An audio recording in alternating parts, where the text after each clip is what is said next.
नमस्कार मित्रांनो, आज आपण कोल्हापूरहून पावसाळ्यातील निसर्गरम्य पन्हाळा किल्ल्याकडे निघालो आहोत. सध्या आपण कोल्हापूर शहर मागे सोडून पन्हाळ्याकडे जात आहोत.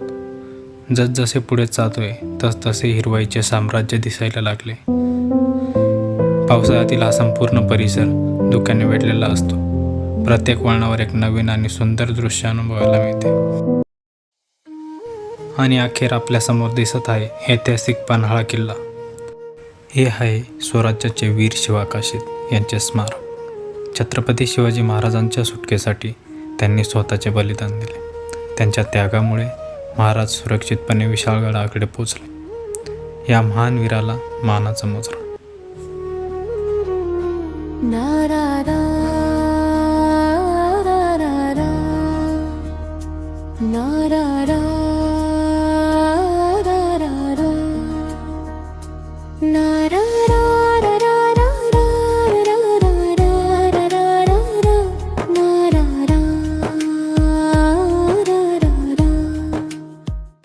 स्वराज्याच्या इतिहासातील एक अजरामर नाव म्हणजे बाजीप्रभू देशपांडे.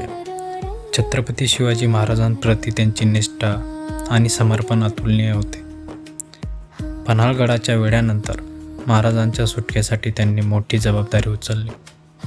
पावनखिंडीत मोजक्या मावळ्यांसह त्यांनी शत्रूला खंबीरपणे रोखून धरले. महाराज विशाळगडावर सुरक्षित पोहोचेपर्यंत ते रणभूमीवर लढत राहिले. त्यांच्या पराक्रमाची गाथा आजही प्रत्येक मराठी मनाला प्रेरणा देते.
सह्याद्रीच्या कुशीत वसलेला पन्हाळगड हा महाराष्ट्रातील एक अतिशय महत्त्वाचा आणि ऐतिहासिक किल्ला आहे. हा किल्ला आपल्या भव्य तटबंदी, मजबूत बांधकाम आणि विस्तीर्ण परिसरासाठी प्रसिद्ध आहे. पन्हाळगडाने अनेक राजवटींचा इतिहास पाहिला. स्वराज्याच्या काळात त्याला विशेष महत्त्व प्राप्त झाले. छत्रपती शिवाजी महाराजांनी या किल्ल्यावर वास्तव्य केले होते आणि येथून अनेक महत्त्वाच्या घडामोडी घडल्या. सिद्धीजवळच्या वेढ्यातून महाराजांची सुटका, बाजीप्रभू देशपांडे आणि शिवाकाशीद यांचे बलिदान यामुळे पन्हाळगडाचा इतिहास अजरामर झाला. आजही या किल्ल्याची भव्यता, निसर्ग सौंदर्य आणि इतिहास प्रत्येक पर्यटकाला आकर्षित करतो.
पन्हाळगडावर येणारा प्रत्येक पर्यटक येथील शांतता, निसर्ग सौंदर्य आणि ऐतिहासिक वारसा घेऊन परत जातो.